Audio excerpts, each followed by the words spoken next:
Clandestini, scontro, Lega, diocesi, Monsignor Pistolato, sono ospiti, non li denunciamo, la Zaccarotto, neopresidente, è un obbligo. Polemica sui nodi immigrati, mentre Napolitani promulga perplesso la legge sulla sicurezza. Direi che da qui potremo cominciare. Sì, abbiamo avuto questa promulgazione di una legge che in realtà si è rivelata di difficilissima applicazione da subito. Ecco. Difficile da un lato, dall'altro anche contraddittoria, perché si è appena approvato una legge che definisce come i clandestini siano dei criminali e poi già si parla di una sanatoria per una parte rilevante di questi. Ecco. D'altro canto anche la dichiarazione nei confronti degli irregolari e dei clandestini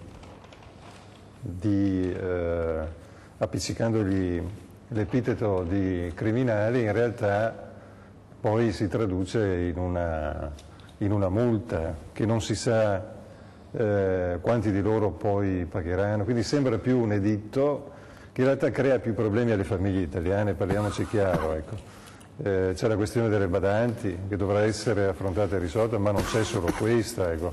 C'è la questione delle colf, dei tanti lavoratori che operano anche in aziende venete e che rischiano di mettere in difficoltà anche a questo punto i loro datori di lavoro, ecco, che vengono considerati favoreggiatori di criminali, ecco, dalla legge che è stata approvata, quindi c'è un problema che rischia di appesantire il clima dell'intera società, ecco, e credo che per questa ragione il Presidente Napolitano abbia fatto bene ad esprimere tutti i suoi dubbi e tutte le sue perplessità.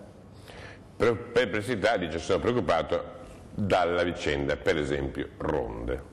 Beh, questo è l'altro tema, ecco, perché è stata fatta la legge che le prevede, però non si capisce come sarà applicata.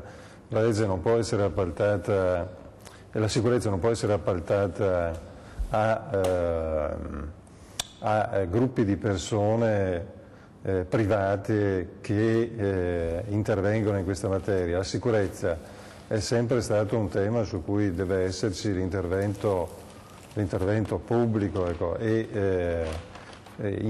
con questa legge invece si apre a ipotesi che francamente aprono a rischi che sono poi di difficile gestione. Ecco, le stesse forze dell'ordine non sono assolutamente d'accordo con queste ipotesi, con questa legge e lo hanno anche manifestato pubblicamente. Quindi...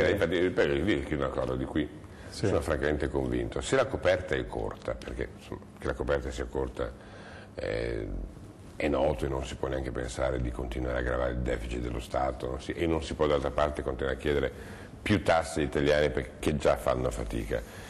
Se una sera passeggio io di fronte a casa sua e la sera dopo passeggiare di fronte a casa mia, non è meglio questo piuttosto che non passeggi nessuno? Ti vengono a rubare una sera a casa sua e una sera a casa mia? Il problema non è quello dei cittadini che possono collaborare a segnalare, cosa che già avviene. Ma organizzarsi a non passeggiare a caso, ma sapere noi che... Noi abbiamo già forme di collaborazione, per esempio i nonni vigili, quelli che aiutano nei quartieri alla mattina e che consentono alle famiglie di accompagnare i figli a scuola. Insomma, questa presenza c'è già, ma immettere sul territorio gruppi organizzati in modo privato che intervengono nella materia della sicurezza rischia di creare più problemi di quelli che risolve, ecco, perché i gruppi privati poi possono essere gestiti per fini che non sono quelli dell'interesse della collettività ma altri. Allora sta qui è un po' di dietrologia questa? No, non è dietrologia, tant'è che io credo anche le stesse forze dell'ordine, dai carabinieri agli operatori del mondo della pubblica sicurezza a qualsiasi livello sono tutti contrari a questa impostazione, perché si crea un altro corpo in più a quelli che già abbiamo, Guardia di Finanza, Polizia, Carabinieri. Già c'era il problema di un coordinamento tra questi enti, rischiamo di averne uno in più che crea più confusione che altro. Se io e lei passeggiamo per strada, nessuno ce la può impedire, nessuno ci critica, giusto? Sì. Allora, solo che se non siamo coordinati, magari in una sera passeggiamo tutte e due e la sera dopo non passeggia nessuno. Forse è meglio che passeggiamo una sera io e una sera lei. Guarda, il problema è che non capisco dove è lo sbaglio del mio ragionamento. Queste ronde, non capisco dove è lo sbaglio per poter, intanto non hanno nessuna capacità di intervenire. No, ma anche il passeggiare è dissuasivo, diciamoci la verità.